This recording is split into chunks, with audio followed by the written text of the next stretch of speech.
Tonight, we're expecting new developments in a gruesome 2007 killing out of Lafayette.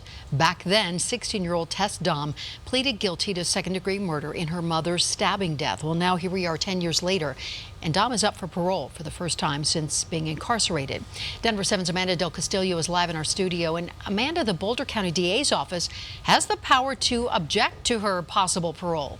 Correct, Ann, but Stan Garnett tells me his office typically only considers writing an objection letter if it's requested by a victim or victim's family. And at this point, his office hasn't been asked to do so. But tonight we are looking into a letter Damm wrote to the state's parole board. April 19th, 2017. Tess Damm writes, "I am able to see my thought process that led to my crime, and I know that I will never find myself back at that place.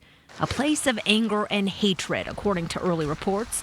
It's those early court documents that explain Damm and her then 17-year-old boyfriend, Bryan Grove, first talked about murdering her mother, Linda, blaming abuse and neglect." That is something that can be viewed as mitigating if the abuse, I suppose, is documented or credible. The murder happened February 2007.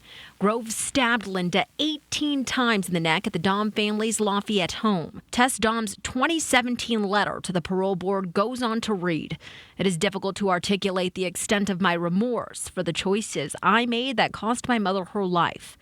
Now she's applied for discretionary parole. The parole board is going to evaluate the juvenile's criminal record, essentially why they are incarcerated in the Department of Corrections, the nature of the crime, the circumstances behind the crime, and how they've behaved while they've been incarcerated. Damm says the person she is now is drastically different from the teen she was, something criminal defense lawyers say could very well be the case. Well, I think people certainly can change, particularly if they are juveniles when the incident occurs. Obviously, there is science that dictates that a juvenile's brain is not fully necessarily developed in terms of decision-making at that age.